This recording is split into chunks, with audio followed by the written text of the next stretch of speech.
और चलिए बढ़ते हैं अब अगली खबरों की ओर, जहां गाजियाबाद में हेल्थ मिनिस्ट्री के रिटायर्ड ऑफिसर्स की हत्या। बहू ने मौत के घाट उतार दिया। क्रिकेट बैट से लगातार सिर पर हमला कर मौत के घाट उतारा। किराएदार ने ब्लड देखकर पुलिस को सूचना दी। पुलिस ने आरोपी बहू को गिरफ्तार कर लिया है। ससुर के कई महिलाओं से अवैध संबंध थे। कविनगर क्षेत्र की ये घटना है। तो ये बड़ी खबर आपको बता रहे हैं, जहां पर बहू पर ही आरोप है कि बहू ने ही अपने ससुर को बैट से हमला कर घायल कर दिया और उसके बाद उनकी मौत हो गई। किराएदार ने ब्लड देखकर पुलिस को इसकी सूचना दी। तो ये बड़ी खबर आपको बता रहे हैं, किराएदार ने ब्लड देखकर पुलिस को सूचना दी। पुलिस ने आरोपी बहू को अब गिरफ्तार कर लिया है।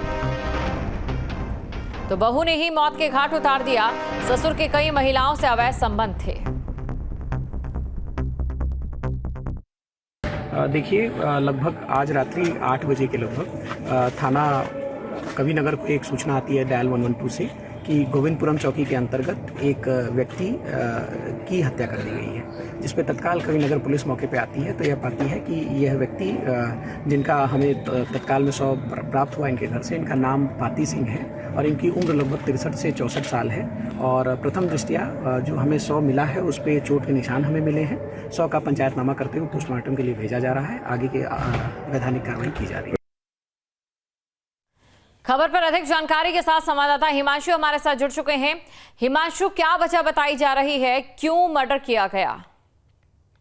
अभी जो शुरुआती वजह निकलकर सामने आई है, ये पता चला है पुलिस की इन्वेस्टिगेशन के अंदर जो रात में पूछताछ की गई, जो बहू थी जिन्होंने अपने ससुर को मारा, ये बताया गया कि कई औरतों के साथ अवैध संबंध थे, महिलाओं को वो घर पर लाया करते थे। इसके अलावा उनके ऊपर भी गलत नजर रखा करते थे, जिसके चलते जो बहू थी वो काफी दिनों से परेशान थी। और कल भी कुछ ऐसा ही किया गया पाती सिंह के द्वारा और यही वजह रही कि उसने अपने बच्चों को सबसे ऊपर जो रहती थी वहां पर कमरे में पहले बंद किया और उसके बाद नीचे उसके कमरे में आकर जो पाती सिंह है उनके कपड़े उतरवाए और उसके बाद वहां जो बैट रखा हुआ था खेलने वाला, उससे एक के बाद एक तेज प्रहार सर पर किए और जब तक मारा जब तक पाती सिंह मर नहीं गए। ये जानकारी पुलिस के द्वारा फिलहाल दी गई है। शव को पोस्टमार्टम के लिए भेज दिया गया है और इसकी जानकारी अन्य रिश्तेदारों को भी दे दी गई है।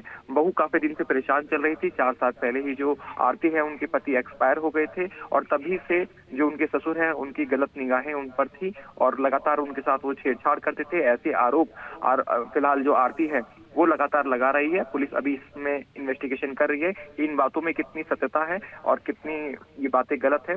बाकी सत्यता के आधार पर पुलिस अग्रिम कार्रवाई करने की बात कह रही है, लेकिन आरती को फिलहाल पुलिस ने अपनी हिरासत में लिया हुआ है। जी हिमांशु, कितने बच्चे थे और अभी किसकी निगरानी में है बच्चे? देखिए, 2 बच्चे थे और जो इनका पूरा परिवार है वो सहारनपुर का रहने वाला है। जो सभी बाकी रिश्तेदार हैं उनको बता दिया गया है। दोनों ही बच्चे अब जो रिश्तेदार हैं उनके पास फिलहाल मौजूद हैं और आरती फिलहाल पुलिस की गिरफ्त में है। आरती से अभी पूछताछ की जाएगी, अन्य साक्ष्य जुटाए जाएंगे। हालांकि जिस बैट से हत्या की गई थी उस बैट को पुलिस ने रात ही बरामद कर लिया था और हत्या की वजह जो थी वो भी काफी हद तक स्पष्ट बता दी गई आरती की तरफ से कि उसके साथ उनके ससुर छेड़छाड़ करते थे, गलत नियत उन पर रखते थे और यही वजह थी कि परेशान होकर फाइनली उसने बैट से रात को उनको प्रहार किया। और जो बॉडी उनकी पाई गई थी पाती सिंह की, वो भी पूरी तरह से नग्न अवस्था में पाई गई थी, जिसको पुलिस ने पोस्टमार्टम के लिए भेजा है। जी शुक्रिया हिमांशु, तमाम जानकारी को दर्शकों तक पहुंचाने के लिए।